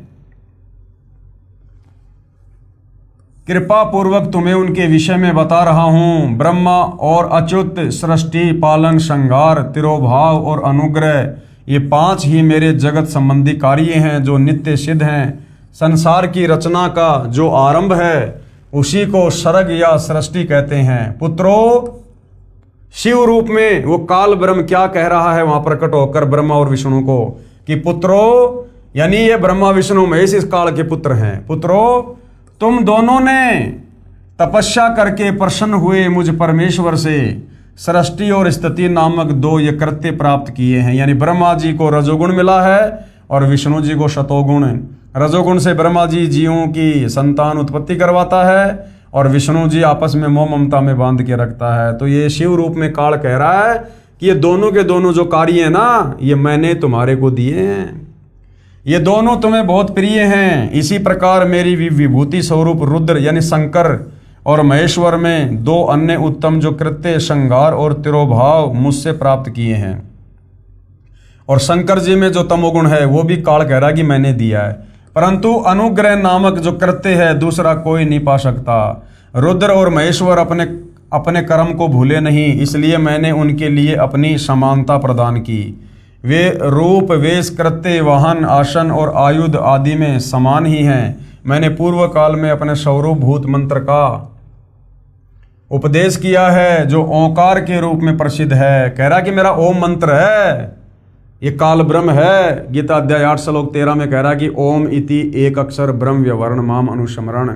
तो यहाँ पर ये क्या कह रहा है, जो ओंकार यानी ओम नाम ओम रूप में प्रसिद्ध है वह महामंगलकारी मंत्र है। सबसे पहले मेरे मुख से ओंकार ओम प्रकट हुआ जो मेरे स्वरूप का बोध कराने वाला है। यानी ओम कहो चाहे काल कहो एक ही बात है। ओंकार वाचक है और मैं वाच्य हूँ। यानी ओंकार तो है मंत्र और मैं हूँ उस मंत्र की प्राप्ति वाला वो भगवान है। ये मंत्र मेरा स्वरूप ही है। प्रतिदिन ओंकार का निरंतर सुमरण करने से मेरा ही सदा सुमरण होगा। यानी ओम नाम का जाप करने से काल ब्रह्म का सुमरण होगा। मेरे उत्तरवर्ती मुख से अकार का, पश्चिम मुख से उकार का, दक्षिण मुख से मकार का, पूर्ववर्ती मुख से बिंदु का तथा मध्यवर्ती मुख से नाद का प्रकट्य हुआ। इस प्रकार 5 अवयवों से युक्त ओंकार का विस्तार हुआ है। इन सभी अवयवों से एकीभूत होकर वह प्रणव ओम नामक एक अक्षर हो गया। यानी ओम नाम इस काल का है। पेश है और प्रमाण शिव महापुराण श्री वेंकटेश्वर प्रेस मुंबई से प्रकाशित, जिसमें संस्कृत यानी मूल पाठ भी लिखा है, साथ में हिंदी अनुवाद भी किया है कि विद्वेश्वर संहिता खंड के अध्याय 5 और 10 की फोटोकॉपी। ये हमने पहले भी पढ़ा था, अब फिर से हम इसको पढ़ेंगे, देखिएगा। हे योगेंद्र, मैं उस लिंगा विभर्विका लक्षण सुनना चाहता हूँ। नंदिकेश्वर बोले, हे वत्स सुनो, मैं तुम्हारी प्रीति से कहता हूँ। पूर्व काल में जो पहला जो कल्प था जो लोकों में विख्यात है, उस समय महात्मा ब्रह्मा और विष्णु का परस्पर युद्ध हुआ। यानी वही प्रकरण है कि एक समय ब्रह्मा और विष्णु जी का युद्ध हो गया और वो दोनों आपस में लड़ने झगड़ने लग गए। बीच में ये काल ब्रह्म एक तेजों में स्तंभ खड़ा कर देता है जिसका कहीं कोई और छोर नहीं मिला। दोनों ने लड़ाई झगड़ा करना बंद कर दिया और उसी समय इस काल ब्रह्म ने उस तेजों में स्तंभ को अपने लिंग रूप में यानी अपने उस प्राइवेट पार्ट में अपने गुप्तांग के रूप में चेंज कर दिया और खुद वहाँ पर ये श्री शंकर जी का रूप बनाकर आ गया। और उसके बाद कहा कि जो इस लिंग की पूजा करेगा ऐसा हो जाएगा वैसा हो जाएगा, तुम्हारे सारे कार्य पूरे हो जाएंगे। और तुम दोनों ने अपने आप को जो ईश मान लिया, क्योंकि दोनों ब्रह्मा विष्णु इसी बात को लेकर लड़ रहे थे, झगड़ रहे थे कि मैं तेरा बाप, मैं तेरा बाप, मैं जगत का पिता, मैं जगत का पिता। तो ये शिव रूप में काल कह रहा है कि तुमने अपने आप को जो ईश मान लिया, जो भगवान मान लिया, ये बड़ा अद्भुत हुआ। तुम दोनों ईश नहीं हो, उसी बात का यहाँ पर ये प्रमाण है। उस समय महात्मा ब्रह्मा और विष्णु का परस्पर युद्ध हुआ। अब इनको महात्मा कहा जा रहा है। अब भाई और बहनों, महात्माओं के लक्षण होते हैं क्या लड़ाई झगड़ा करना? उनके मान दूर करने को, यानी उनको जो अहंकार हो गया था कि मैं भगवान, उनके उस अहंकार को दूर करने के लिए उनके बीच में उन निष्कल परमात्मा ने स्तंभ रूप अपना स्वरूप दिखाया। तब जगत के हित की इच्छा से निर्गुण शिव ने उस तेजों में स्तंभ से अपने लिंग का रूप दिखाया। उसी दिन से लोकों में वह निष्कल शिव जी का लिंग विख्यात हुआ और सगुण रूप में बेर रूप की कल्पना की गई। देवताओं की वह बेर पूजा इच्छानुसार भोगों को देने वाली है, परंतु शिव का लिंग बेर भोग और मोक्ष दोनों का देने वाला है। यानी ये सारा का सारा वही वर्णन है जो पहले हम जी इसी पवित्र पुस्तक में देख चुके हैं, हम उसको पढ़ चुके हैं। तो कहने का मतलब है, जनता की अदालत में जो सवाल जनता ने किया था, क्या ब्रह्मा विष्णु महेश ये परमात्मा नहीं है, ये ईश नहीं है, तो सतगुरु रामपाल जी ने श्री शिव महापुराण के विद्वेश्वर संहिता से ये क्लियर करके दिखा दिया है कि ये दोनों ईश नहीं है, ये भगवान नहीं है। श्री कृष्ण जी के वकील, अब जनता की अदालत में श्री कृष्ण जी के वकील क्या कह रहे हैं, हम चारों वेदों ऋग्वेद, यजुर्वेद, सामवेद तथा अथर्ववेद, श्रीमद् भगवद गीता, 18 पुराणों, महाभारत ग्रंथ तथा श्रीमद् भगवत सुधा सागर को सत्य शास्त्र मानते हैं। इन्हीं सदग्रंथों को आधार मानकर ज्ञान बताते हैं तथा साधना बताते हैं। श्री कृष्ण उर्फ श्री विष्णु, श्री शिव जी, श्री देवी दुर्गा की पूजा करने को कहते हैं, श्राद्ध करना बताते हैं, देव पूजा करते हैं तथा करवाते हैं। तो कबीर जी के वकील सतगुरु रामपाल जी क्या कह रहे हैं? कबीर जी के वकील दास अदालत को बताना चाहता है कि श्रीमद् भगवद गीता अध्याय 16 श्लोक 23-24 में क्या कहा है। अध्याय 16 श्लोक 23 में क्या कहा गया है? जो पुरुष यानी जो व्यक्ति यानी साधक शास्त्र विधि को त्याग कर, यानी जो गीता और वेदों में लिखा हुआ है उसके विपरीत भक्ति करके, शास्त्र विधि को त्याग कर अपनी इच्छा से मनमाना आचरण करता है, जो शास्त्रों में वर्णित साधना नहीं, वह साधना शास्त्र विधि त्याग कर स्वेच्छा से आचरण करना कहा है, वह न तो सिद्धि को प्राप्त होता है और न ही परम गति को और न सुख को प्राप्त होता है। तो ये श्री कृष्ण जी के वकील जितने भी हिंदू धर्म गुरु हैं जो हवाला देते हैं हिंदू धर्म ग्रंथों का और साधना कर रहे हैं मनमुखी मनमाना आचरण शास्त्रों के विरुद्ध, जो गीता अध्याय 16 श्लोक 23 के अनुसार बिल्कुल मनमाना आचरण है। सबूत के लिए पढ़िए गीता अध्याय 16 श्लोक 23 की फोटोकॉपी। गीता अध्याय 16 श्लोक 23 में क्या कहा गया है? ये शास्त्र विधिम उत्सृजे वर्तते काम कराता न स सिद्धिम आपनवंती न सुखम न पराम गतिम। यानी जो पुरुष, जो साधक, जो भगत शास्त्र विधि को त्याग कर, यानी गीता और वेदों में जो मंत्र हैं, जो भक्ति साधना है, उसको छोड़कर मनमुखी रूप से जो भक्ति साधना करते हैं, जो मंत्रों का जाप करते हैं, जो पुरुष शास्त्र विधि को त्याग कर अपनी इच्छा से मनमाना आचरण करता है, वह न सिद्धि को प्राप्त होता है, यानी उसकी भक्ति सिद्ध नहीं होती, सफल नहीं होती, न वो परम गति को यानी मोक्ष नहीं मिलता और न कोई सुख को प्राप्त होता है। यानी जो भाग्य में वही मिलेगा, भाग्य से अधिक उसको प्राप्त नहीं हो सकता। गीता अध्याय 16 श्लोक 24 में फिर क्या कहा गया है कि हे अर्जुन, तेरे लिए कर्तव्य यानी जो साधना करनी चाहिए, जिन मंत्रों का जाप करना चाहिए, और अकर्तव्य यानी जो साधना नहीं करनी चाहिए, उसके लिए शास्त्र ही प्रमाण है। किसी धर्म गुरु के मनमुखी विचारों से भक्ति नहीं करनी चाहिए। हमारे शास्त्रों में क्या लिखा है, गीता और वेदों में क्या लिखा है भक्ति और भगवान को लेकर, साधना को लेकर, हमने वो साधना उस विधि से करनी चाहिए। तो पवित्र गीता जी में तो भाई ये लिखा कि सबसे पहले तो तत्वदर्शी संत की खोज करो, गीता अध्याय 4 श्लोक नंबर 34 में। और तत्वदर्शी संत की खोज करने के बाद फिर उसके बताए अनुसार साधना करो। फिर वो तुम्हें क्या मंत्र देगा? गीता अध्याय 17 श्लोक 23 में जो 3 मंत्र हैं, ओम तत्सत, वो तुम्हें 3 बार में उन तीनों मंत्रों की दीक्षा देगा। तुम्हें धार्मिक अनुष्ठान बताएगा, तुम्हें यह बताएगा कि तुम्हारा इष्ट कौन है, पूज्य देव कौन है, तुम्हें भक्ति की मर्यादा बताएगा, नियम बताएगा। तो उस तत्वदर्शी संत के बताए अनुसार भक्ति साधना करने से परम शांति मिलेगी, पूर्ण मुक्ति मिलेगी। अन्यथा यह मनमाना आचरण करने से कुछ नहीं होगा सिवाय काल का कष्ट भोगने के। ऐसा जानकर तू शास्त्र विधि से नियत कर्म कर, यानी शास्त्रों में जो नहीं लिखा है वो ना कर, जो शास्त्रों में वर्णित है वही साधना कर। पढ़िए प्रमाण के लिए गीता अध्याय 16 श्लोक 24 की फोटोकॉपी। ये देखिएगा भाई और बहनों, ये श्लोक आप जियों के सामने है। तस्मात् शास्त्रम प्रमाणम ते कार्य व्यस्तितो ज्ञात्वा शास्त्र विधि नोक्तम कर्म कर्तुम इह अहर्षि। इससे तेरे लिए इस कर्तव्य और अकर्तव्य की व्यवस्था में शास्त्र ही प्रमाण है। यानी कौन से भक्ति कर्म करने चाहिए और कौन से भक्ति कर्म नहीं करने चाहिए अर्जुन, इसके लिए शास्त्र ही प्रमाण है। किसी धर्म गुरु की मनमुखी बातों के हिसाब से भक्ति मत करना। ये जो राधे राधे श्याम मिला दे, हरे राम हरे कृष्णा, ओम नमः भागवते वासुदेवाय नमः और दुनिया भर के लाखों करोड़ों नाम जाप देते हैं, ये सब मनमुखी हैं। जो भक्ति की असली विधि है वो गीता जी में बताई गई है, जो अब सतगुरु रामपाल जी ने निकाल कर दे दी है। यानी कहने का मतलब है, वर्तमान में यदि किसी को काल के 21 ब्रह्मांड से, जन्म मरण के रोग से, लग 84 योनि की पीड़ाओं से बाहर निकलना है तो सतगुरु रामपाल जी की शरण में आकर उनको अपना गुरु बनाकर उनके बताए अनुसार साधना अंतिम श्वास तक मर्यादा में रहकर करने से ही पीछा छूटेगा। दूसरा कोई ऑप्शन, कोई तरीका नहीं है।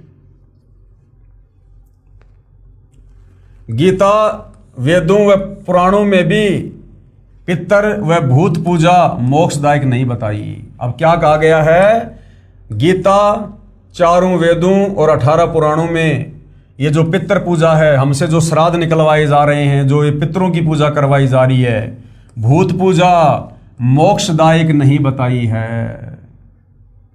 पवित्र ग्रंथ गीता जो 4 वेदों का सार है और वर्तमान में जो भक्ति साधना हमारे धर्म गुरु हमसे करवा रहे हैं, 99% हिंदू समाज आज भी कर रहा है। शास्त्र विधि को त्याग कर मनमाना आचरण, ये सारी भक्ति पूजा साधना गीता जी में व्यर्थ बताई है, ये मनमाना आचरण बताया है। तो भाई और बहनों, गीता जी में कहाँ कहाँ लिखा हुआ है, और यदि गीता जी में इस प्रकार की भक्ति साधना को जो आज पूरा हिंदू समाज लगभग कर रहा है, यदि उसको व्यर्थ बताया, शास्त्रों के विरुद्ध बताया है, तो फिर शास्त्र अनुकूल साधना क्या है, ये भी हमें इस पवित्र पुस्तक कबीर बड़ा या कृष्ण के अगले एपिसोड में पता चलेगा, क्योंकि मामला चल रहा है जनता की अदालत में। और हिंदू समाज के ऊपर भाई और बहनों, सतगुरु रामपाल जी ने एक बहुत बड़ा महाउपकार किया है, क्योंकि जो 4 वेद हैं, ये 4 वेद भक्ति का मूल हैं, अध्यात्म का मूल हैं, जड़ हैं। और आपका सौभाग्य कि आपका जन्म हिंदू समाज में हुआ है। इस हिंदू धर्म में जन्म होने के कारण आप जी वेदों के समर्थक हैं, गीता जी के समर्थक हैं। भले आपने कभी वेद नहीं पढ़े, गीता नहीं पढ़ी, लेकिन जब इनका जिक्र आता है तो ऑटोमेटिक आत्मा इनको स्वीकार करती है। तो हिंदू धर्म में जन्म होने के कारण ये आपके लिए बहुत ही बड़ा ये प्लस पॉइंट है कि आप बहुत जल्दी भक्ति और भगवान को समझ सकते हो, आप भक्ति पर लग सकते हो, आप मोक्ष प्राप्त कर सकते हो। ये 4 वेद पूरे विश्व के मानव समाज के लिए हैं। ये वर्तमान में जो मुसलमान हैं, सिख हैं, ईसाई हैं, यहूदी हैं, जितने भी धर्म हैं, इन सब ने वेदों के अनुसार ही भक्ति साधना करनी चाहिए। और यदि मोक्ष प्राप्त करना है तो करनी होगी, क्योंकि ये वेद सतयुग में ब्रह्मा जी ने अपने वंशजों को दिए थे, मनु आदि को। और सतयुग, त्रेता और द्वापर युग तक कोई धर्म नहीं था, हम सब सनातनी थे, वैदिक साधना करते थे। अब आप और हम सभी इंसानों को आपस में बांट दिया गया इस काल के द्वारा, अक्षर पुरुष के द्वारा, क्योंकि ये भक्ति युग है। इस समय परमात्मा ने धरती पर प्रकट होकर अपना ज्ञान प्रचार करना था, आत्माओं का मोक्ष करना था। ये ब्रह्म, ये काल इस बात से भली भांति परिचित है, क्योंकि परमात्मा और काल का एग्रीमेंट हुआ था। इसलिए इसने हम इंसानों को आपस में डिवाइड कर दिया, धर्मों में अलग अलग पुस्तकें बनवा दी, अलग अलग हमारी विचारधारा बना दी, हमारा खान पान अलग अलग कर दिया, हमारे शास्त्रों को डिफरेंट कर दिया, हमारी भक्ति पूजा साधना अलग अलग कर दी, हमें आपस में उलझा दिया अपने षड्यंत्र के तहत, ताकि जब वो तत्वदर्शी सन धरती पर आए, अपना ज्ञान दे, तो उसकी बात कोई भी ना माने। सब अपने अपनी साधना को, अपने अपने धर्म को, अपने अपने शास्त्रों को सर्वश्रेष्ठ मानकर उस पर आरूढ़ रहें। लेकिन भाई और बहनों, इस काल का ये जो सुदृढ़ जो ये किला है, ये ढहाने के लिए ही परमात्मा धरती पर तत्वदर्शी संत बनकर आते हैं। तो ये काल उनके आगे बालक है, बच्चा है, नादान है, अबोध है। और ये इतना सारा सब कुछ जो ज्ञान दिया जा रहा है, ये भाई और बहनों आप और हम जीवों की बुद्धि को विकसित करने के लिए दिया जा रहा है। अन्यथा परमेश्वर रामपाल जी के लिए किसी का भी मोक्ष करना कोई बड़ी बात नहीं है। तुम कर दो पल में पार हो जा रजा तेरी। वो परमात्मा 1 सेकंड में चाहे तो सर्व पृथ्वी के प्राणियों को सतलोक लेकर जा सकता है, परंतु उस परमेश्वर के कुछ नियम हैं, कुछ उसूल हैं, कुछ विधान है, जो इस काल के 21 ब्रह्मांड बनाकर परमेश्वर ने वो नियम बनाए हैं, तो परमेश्वर अपने द्वारा बनाए नियम नहीं तोड़ता है। इसलिए आप और हमें ज्ञान समझाकर लेकर जाना चाहता है। इसलिए सतगुरु रामपाल जी आज इतना प्रयास कर रहे हैं, इतना संघर्ष कर रहे हैं, और उनके संघर्ष की सफलता इसी में है कि हम उनके ज्ञान को समझकर उनकी शरण में आकर अपनी आत्मा का कल्याण करवाएं। क्योंकि मनुष्य जन्म केवल आत्मा के कल्याण के लिए मिलता है, और तत्वदर्शी संत हम आत्माओं के कल्याण के लिए ही आते हैं, प्रकट होते हैं।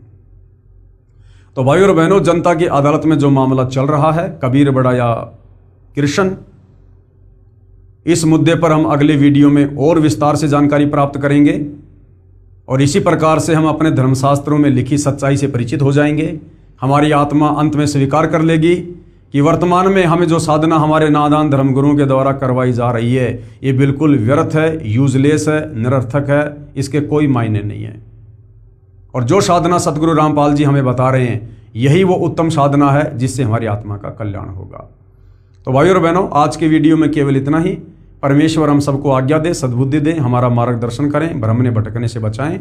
बंदी छोड़ सतगुरु रामपाल जी परमेश्वर जी की जय हो।